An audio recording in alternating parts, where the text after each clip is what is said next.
Welcome to Chromatic Roses, podcast where a couple of Midwest women cultivate a community at the D&D table. I'm Soren. And I'm Caitie, and this week in the Rosegarden, we are discussing women at the table of actual play games. And we're not going to talk about all of them. Nope. We have picked between the two of us 4 women to highlight today. And I didn't tell Soren this because I forgot to, but I have a Tumblr page that has a list of female led RPGs, female incorporated RPGs, that I will drop in our Discord so TJ can link it. But what I mean by that is that we're going to talk about some pretty mainstream ladies today. Yeah. But that does not mean that there aren't honestly quite a few females at actual play tables that you can listen to who 100%. aren't they don't necessarily have $1 million or $1,000 budgets. I don't know how big Critical Role's budget is, but I have to imagine it's pretty big. So without further ado, we're gonna take our 4 women and tell you about 2 of them, and then we're going to take a roll with it break, and then we'll tell you about 2 more. And then I will maybe talk about this Tumblr post so that we can highlight some other women in the space without having done any amount of vetting their stuff. Okay. I looked at you and I said 100, and I did not say percent. 100. Okay. The first one that I have to bring to you today is RayRay from Critical Role.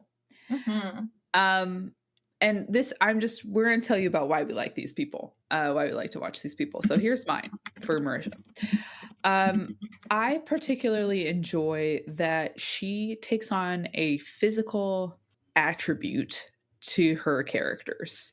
And I think if you have watched her play across all 3 campaigns, I think her body language changed with every single campaign. And maybe that's true of the other cast members. I don't, that's not the point. The point is that that's something I like about Marisha specifically.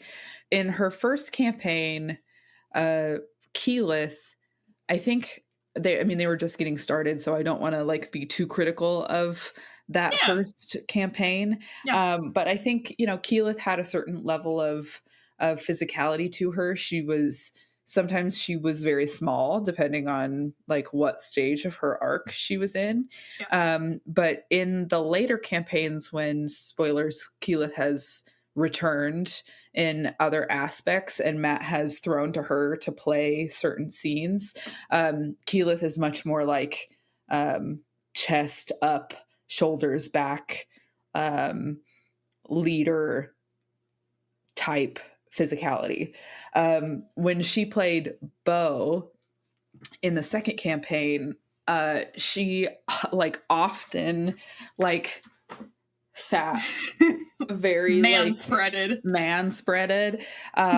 She also, this is a meme within it, and I'm not going to do it on this because I will probably make a fool of myself, but she will perch on top of her chair for combat and stuff like that. And she has an arm span and knows what to do with it. She utilizes it. I don't know that that's exclusive to Bo, but that is something that I think a lot of people noticed in that second campaign. And then for Laudna, in this last campaign, she has her little spindly fingers and would hunch over a lot and was just much more Hollow One-esque. So I like her physicality that she can take on. She's not necessarily the person at the table that's doing accents. That's very much a Laura Bailey thing. But she, even without the accents, you see the character because she is incorporating it physically. I also like that she's been both a front-facing character and an ensemble character. So for instance, Keyleth versus Laudna. Matt does a good job of giving every player like a moment, so that they all are important for different reasons. But Keyleth was the voice of the Tempest. Like she's like a BFD, whereas like Laudna it has moments of being important, but she is not the character that is driving the story forward necessarily. Yeah. And Yeah. I think she has done a really interesting and neat job of playing both sides of that team dynamic. The last thing I'll say about Marisha is that she is the person that's taking notes most frequently, I feel like.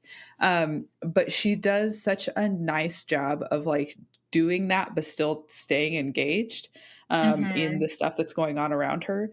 And as somebody who takes a lot of notes for our campaign, I want to be better at that, because if I'm like in a note stage, like I am not necessarily listening in an engaging way. Anyway, so I think Marisha's cool. I think she plays a lot of interesting characters and a wide range of characters also, and is fun to watch. I agree. For my first last that we love, I chose Aimee Carrero, and I chose her for several reasons, but I think something that I realized was I think she was one of the first cast members that I watched on Critical Role that wasn't one of the like OG Critical Role cast members.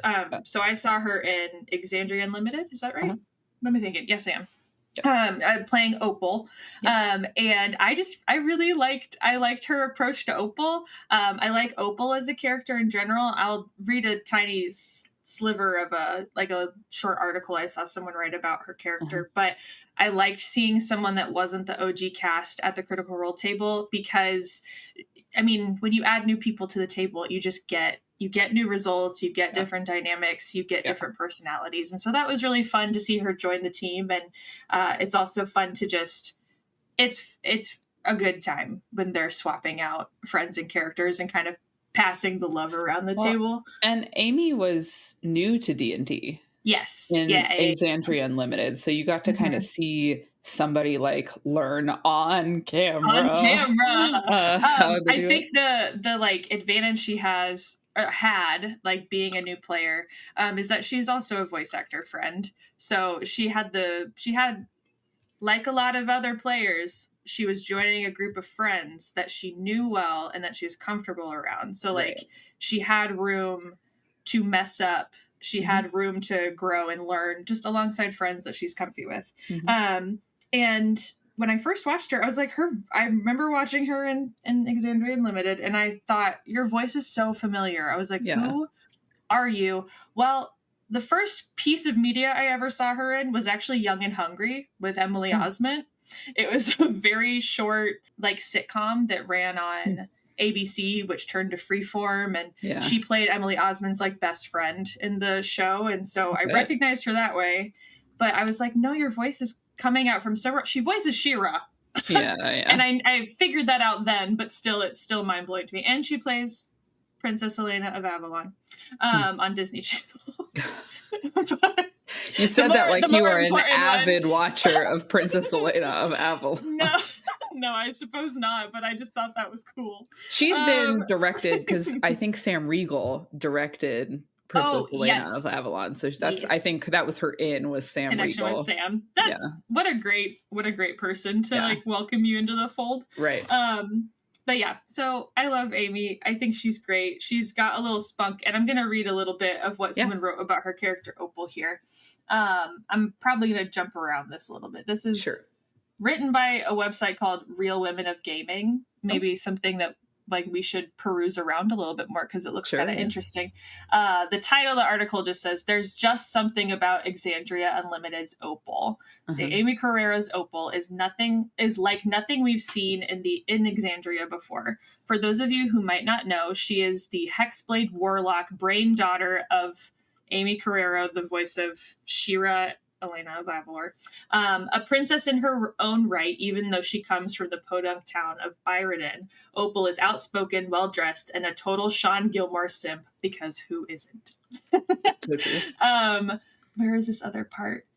Because simping for Exandria's most eligible non-bachelor, Opal is perceived to be everything the nerd community has internalized hatred for, the it or popular girl who is unaware of how her actions affect others. In short, the bully, unwilling to apologize, overwilling to throw shade, medium willing to help others unless there's a payday up front, a warlock with her sister for a patron. Opal is unlike any build or archetype we have seen in our emotional support D&D show. Or is she? All I see in that list is Vexalia, Countess of the Grey Hunt, wrapped in a human warlock with a penchant for pink. That's not to say Opal isn't unique or her character, or her own character, because she is that and a whole lot more. So I liked that little excerpt, and I agree, and I just really enjoy her. Yeah, that's great. Yeah. She was an interesting dynamic in Exandria Unlimited. I agree. Shall we roll with it? Yeah, we shall. Are we doing IRL today? Yeah. Do you want to do the dice again? Yeah, roll my dice. Okay. Okay. Danny DeVito, and I'm going to hope this is right, Danny Trejo? Now I got to Google that last name. Trejo? Oh. Am I saying it right? You are. It's Danny Trejo. Let me finish the question, because it's perplexing. Danny DeVito or Danny Trejo play you in a movie? So there's no fucking way, man. Danny Trejo is he's Uncle Machete from Spy Kids. Oh my god. And then he also, he's in so much more than that, but that's the first thing I saw. Hey, TJ? What? Well, if you pick Danny DeVito, I guess I'll pick Danny Trejo, and we would have a crazy movie. A crazy time. Can you imagine Danny DeVito and Danny Trejo like doing Chromatic Roses as our personas? No, I simply can't. Yeah. Yeah, sure. I'll pick Danny DeVito. All right. This is such a TJ. What were you on when you wrote that one? This one's a little crazy. I will have a little goofy. The 80-year-old 5'6", just I don't even know how to put this into a word, but like of a character. I just like furrowed my eyebrows for those who are audio only. 80-year-old 5'6" of a grumpy man who could kill you with a thought, and then you can have Danny DeVito. Cool. All That's right. tight. That's great. And then you can have Danny DeVito. On theme with this episode, short and sweet. So, all right. Moving on, I guess. My second lady that I'm going to highlight today is Abrea, which actually falls really nicely with the Aimee Carrero mention, because it ties into one of the things that I will be talking about. I think Abrea is, I think I've said this before on this podcast, her style to me reads very collaborative. Yeah. And she is very both collaborative in character and also like table mate. Like she's very hyping you up when you do something cool, reactive to what's going on at the table. I love watching I love watching Calamity clips, because it's just her, like it's a camera on Abrea while like Sam Riegel is talking, and she's just like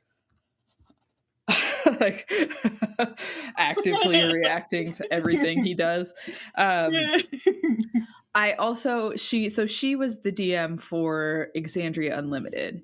Yes. And part of the reason I like her is her DMing style, which I think in a word is very like inviting. She's a very inviting DM. She was I recall, I don't have a pinpoint example, but I remember watching Exandria Unlimited, watching Aimee not know what to do, and Abrea being like, Mhm. "It's cool. It's What do good. you want? What do you want to do?" And she Mhm. would describe something that is not. I mean, she's not playing to the rules because she doesn't know what the rules are. So she Mhm. just describes something, and Mhm. Abrea goes, Yeah. "Yeah, okay, bet." Let's do it. And then they figure it out, together. Mhm. So Mhm. and she was also very she would give inspiration. Anytime that something cool happened at the table that she particularly thought was interesting, she Yeah. would hand out inspiration, which Mhm. is not something that I see a lot of DMs do. Yeah, Um, not ones that we see like actual play of. right, right. Um, yeah, I would agree. It's cool to be rewarded for doing Being something cool. particularly creative. Yeah, Yeah. like I think Yeah. that's interesting. Yep. And then the last thing I wrote about Abrea is three things, and I put slashes in between each one. Sass slash headstrong slash self-assured characters. Yeah, Uh yeah, yeah, yeah. she all the characters that I've seen her play, which is not all inclusive. Like I have not watched all of the stuff that has gone on Dimension 20. Yeah. Um her characters that she's played on Critical Role are these characters that are like not gonna take your BS. Yeah. Her character from Calamity, which now her name is escaping me, Larian, I think. Yeah. But she, I mean, was this like hugely powerful architect arcane, um, who knew how smart she was and knew her value to this world, and also had insane hubris about her uh you know abilities and her power and what she should or should not do with those things. um Mhm. then Deanna from campaign 3, again, just like sassy, didn't let Chetney have a fucking edge of Yeah. anything. She was just like, shut up. Nope. Stop it. Um, so I don't know. I just like those kinds of characters that she plays. I think they're really interesting. And it's something that I think I've been trying to find in characters like Tisiphone, of just like Yeah. these self-assured characters that don't need to ask permission. They're just going to do what they're doing because they Yeah. know that they're smart enough and powerful enough to do those things. Yeah. I love that about Abrea too. It's Mhm. it's really entertaining and inspiring to watch her play or Mhm. DM. I I don't know why, but when I was listening to you talk about her, when I think about how she runs a game, this like motion like comes into my mind is like Abrea does this to people. She goes, Oh, "Come on, yeah, yeah, yeah, yeah, yeah. bring it all in. Let's all I do it." briefly started listening to Worlds Beyond Number, which is the campaign, the witch, the wizard, the witch, and the wild one that Brennan DMs, Lou, Abrea, and Erica Ishii play. Hmm. And it's just a podcast. It's like their own podcast that they're doing. Okay. Narrative play, audio fiction multiverse created by those people. And I am trying to remember what her character's name is in that. She's also kind of like she's a person of the like think like empire, sort of like she's a child of the empire. She was Yeah. born into like structure and hierarchy and all of that kind of stuff.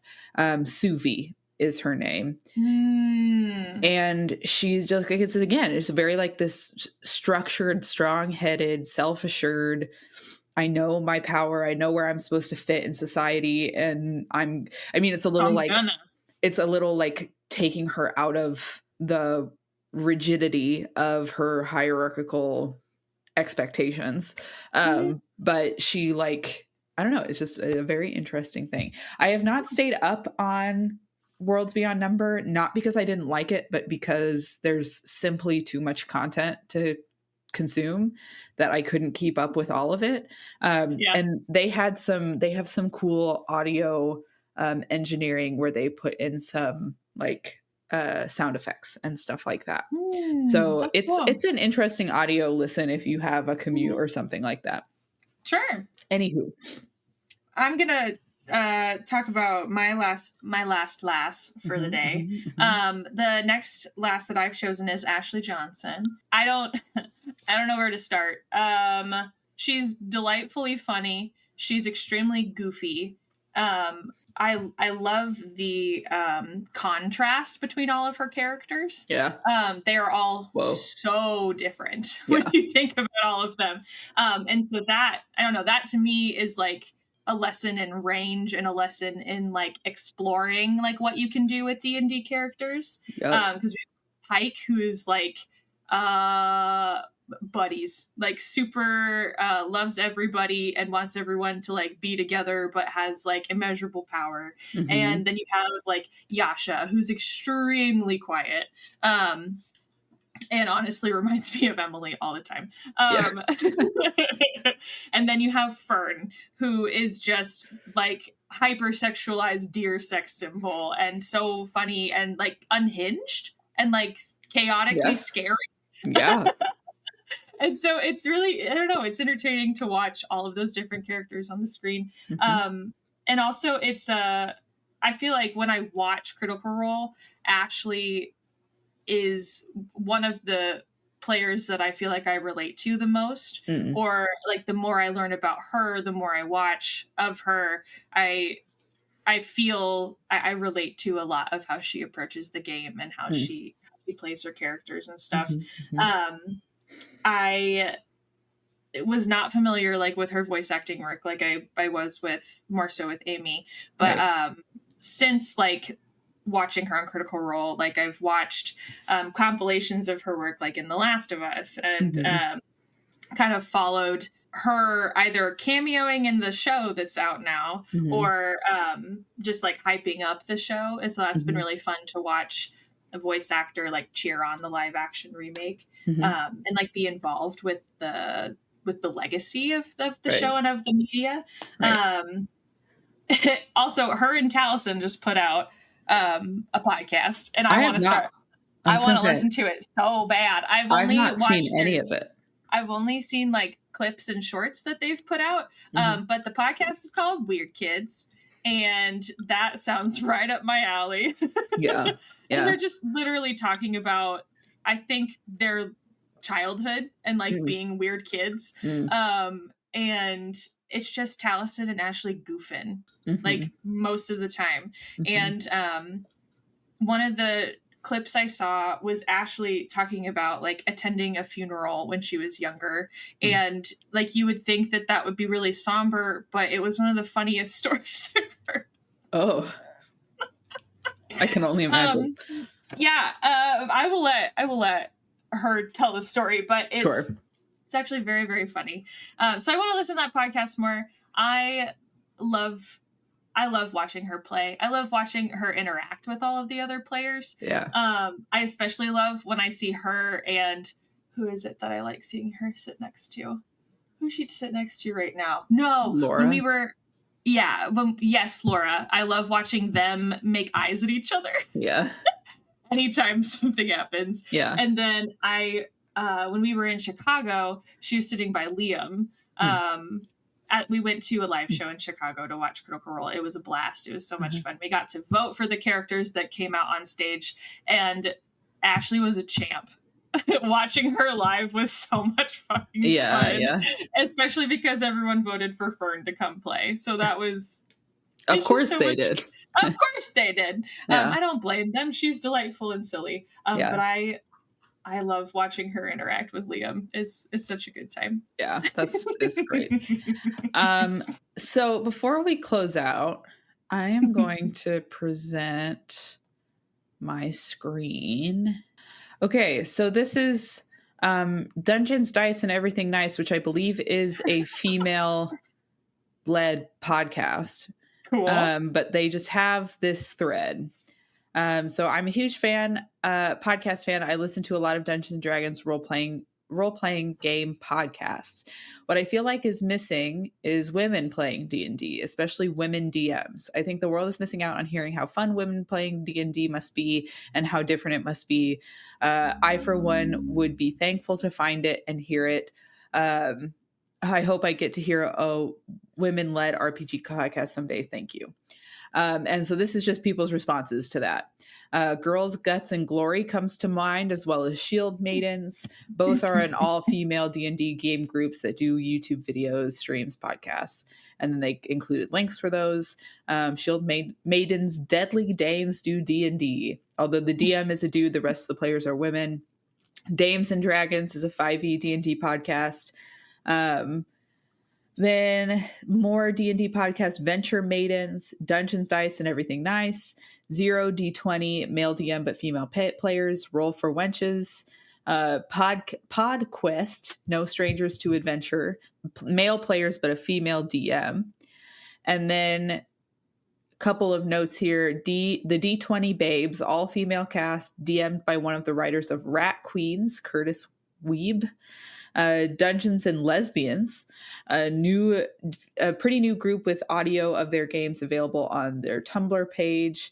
She's a Super Geek, not strictly a D&D site, but focused on women in geek circles, especially RPGs. My favorite one is not only female DM, but all the players are female as well. Dungeons, Dice, and Everything Nice, which is this one. Anyway, so I will put this in our chat so that TJ can link it. But if you are looking for more female-led D&D content, it's there. You just have to look for it. Because a lot of these, I mean, if not shown by Chromatic Roses, most of these women are doing it for fun and don't have like large teams or budgets to promote themselves. So if you're looking for that kind of content, it's around, but you have to like help them out and look for them a little bit. And as a female-led podcast about Dungeons and Dragons, share the ones you like with people. Tell the internet about it, because there's no other way for us to really promote this unless we're willing to put money behind it. And frankly, that's just not something that most of us can do. Yeah. So I will make sure that TJ has this link. It'll be linked below in the show description and all that kind of stuff. But you should check out these other things. And if you're somebody like me who feels like there's simply too much content to consume, I get it. You don't have to support every female-led D&D podcast in order to like female-led D&D podcasts. It's okay. It's okay. I often sometimes I feel I see some of these things and then I go, man, how I should probably be supporting all of these. And that's just not possible. You can't do it. One also that's coming to mind, Soren, I think it's on Instagram. They follow us on Instagram. I think it's Gals and Goblins. Yeah, I was waiting for a pause, but yeah, we have a mutual that is an actual play podcast, Gals and Goblins, over on Instagram. We'll also link them here, but there is another option for you to check out and support them as well. There's truly so many, and so find one that you like that makes sense for you. And if you find it and you like it, share it out so that people know about it and help them know that they're doing something that you enjoy. Yeah. Okay. That is it for us this week. Thanks for spending time with us today. Thanks to Noah Trumbull for the use of his theme song. His link to his Instagram is in the episode description. You can follow him and stay up to date on what he is doing and all the things going on in his world. Yeah, and if you are enjoying the show, there are a few things we'd love if you do. First, please leave us a review because reviews help other listeners find us. Second, follow us wherever you get your podcast so that you can get to our new episodes easier. Lastly, go ahead, follow us on Facebook and Instagram to see what we're up to and be the first to know when a new episode drops. We also want to hear from you. Who are your favorite actual play ladies? Tell us in the comments. Let us know who they are. We just want to, I don't know, I hype up women, man, you know? Yeah. Do you have a hot topic you want to hear from us next? We're always looking for topic suggestions. So if there's something you're looking to hear about, or if you have a question, you can submit a question for our next Ask the Roses episode. And we will do our best to respond as quickly as we can, unless it's an Ask the Roses thing, and we will put it in the list. Okay. Okay. The email is chromaroses@gmail.com. That's CHROMAROSES at gmail.com. We can't wait to hear from you. This has been Chromatic Roses. I'm Soren. And I'm Caitie. Fight evil, love others. Okay, love you. Bye. Goodbye. See you later. See you later. Bye.